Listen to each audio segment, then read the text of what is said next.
青鸟的失败就是个必然。民进党跑去国民党进攻压轴，放89跟闽南党。青鸟的头是一个中国统战被退货的样板，再加上这种程度的89连什么是独派、台派、台湾主权未定论、中华民国派是搞不清楚状况，现场只能说反共的好帅，碰红居哥台波吧。可怜呐！国民党的小编说反共不反中，你反中国共产党，片面宣称拥有台湾的治权，但是你不反对中国共产党对于中国大陆的治权。两岸交流基于中华民国宪法下的一中框架来进行，就反共不反中，促进两岸交流跟和平。你的对等说，我承认你的合法治权，你也要承认我的合法治权。说走回去反对中国共产党这个死胡同，代表你的两岸政策是没有更新而且失败，请你去报名从军。这块反共论述，青鸟思维上的破口，反共是内战论述啊，就跟89一起耍，这是今年最好笑的笑话。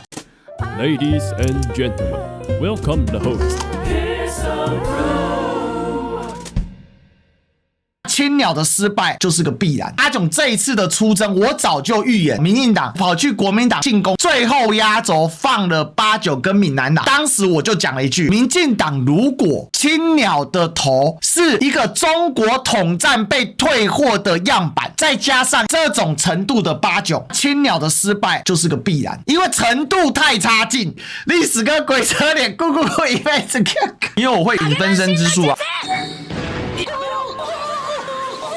反青鸟之术89连什么是独派、什么是台派、什么是台湾主权未定论、中华民国派、什么是华派，他是搞不清楚状况，现场只能说反共的好帅，就只剩这个野百合世代、太阳花世代、青鸟世代，这3个世代有个本质的不一样。野百合世代那是真的是精英中的精英，在当时的世代里面，他们的程度、他们的战力，不管他们在哪一个党。国民党的小编说反共不反中，依据宪法反对共产主义可以，反对中国共产党可不可以？其实是不可以。反对中国共产党，你没办法不反中，你要有一个新的论述。现在的中国共产党跟中国，或跟中华人民共和国，或跟中国大陆，它是无法分开，这不是 PUA， 这是事实。基于现实的论述才有力量。反对中共在未经台湾2300万人做出决议前统治台湾，反共不反中，在中华民国的宪政体制下，积极推进两岸和平交流，避免两岸武装冲突。你可以依据你的中华民国宪法去制定你的所谓反共不反中的说法是什么。你如果走回去反对中国共产党这个死胡同，就代表你的两岸政策是没有更新而且失败。要承认中国共产党对于中国大陆不可分割的治权，或者至少现阶段的治权，要尊重对方的存在，那你的反共不反中论述你才能起来。当你尊重了中共对于中国大陆的治权的时候，你在台湾喊反共是反什么？反中国共产党对台湾历史事实的分治的否认，这个反共就有意义，可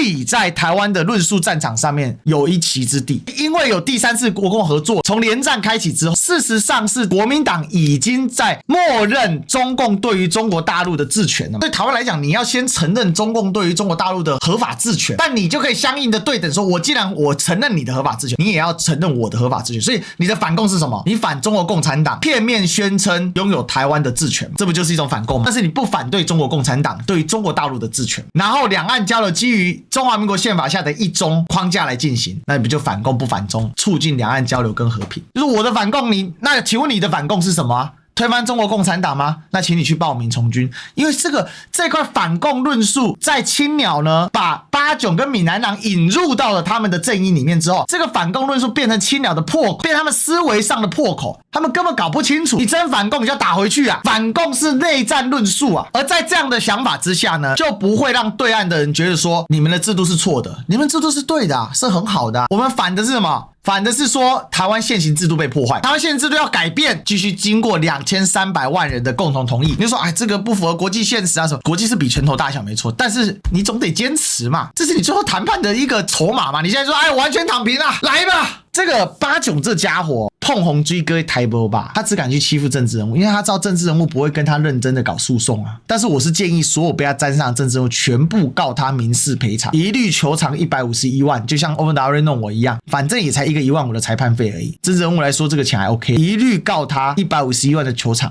让他打到3审，让他法院跑不完，这种人要让他付出代价。民进党就是靠告来弄你嘛，就告，所以这其实就是整个问题的所在嘛。我个人是不支持反共不反中这种论述啦，我个人是承认中共对于中国大陆的有效治理，而且他有一定的制度的强势优势的地方，治理的成效的地方，我亲自去看过啦。不是承认历史事实的台派，跟他们那种台派整天要切割历史啊，自己假装自己真的是台派那种又不一样，就跟八九一起耍北七，这是今年最好笑的笑话。黑熊他一直想要塑造内部敌人，他必须要放出控管风险群，敌我不分，接受中国统战主张，中共两面手法，培养台湾人抗敌意识。黑熊一直以来都在做这件事，也就是要台湾人民了解我们内部的坏分子。他甚至要把高中生组织起来，有120万，他把所有高中生弄上战场。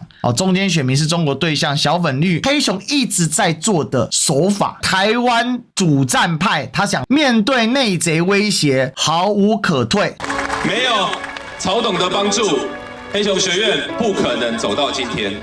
大家看，现在有很多的智库，黑熊跟曹董是绑在一起，八炯跟曹董请曹董来，所以我一直讲背后就是黑熊，我讲很清楚了。只是目前针对黑熊打击力道还不够强，现在终于弄清楚为什么赖清德要把黑熊搞进来做立委。基本上表面上是踢爆了林金城1980出生，有诈欺、恐吓、伪造文书、反著作权等多项刑案记录，因涉案到台湾台中、金门等多处法院通缉。2020年赴上海后就未有返国记录。林金城宣称厦门申办多达4000多人，领证要3个月，有2000多人申办成功，而漳州比较少，早上办，下午可以拿证。根据两岸共同打击犯罪条例，这种人现在还在被通缉。两岸共同打击犯罪司法互助协议合作事项，共同打击犯罪，认可执行民事仲裁等决定，接管受刑人裁判确定人。还有呢，双方同意之其他合作事项，打击范围涉及杀人、抢劫、诈骗、走私、枪械、毒品、人口贩运、组织偷渡、跨境犯罪等重大事情，侵占背信、诈骗、洗钱、伪造、变造等经济犯罪。诈骗，他是诈骗犯。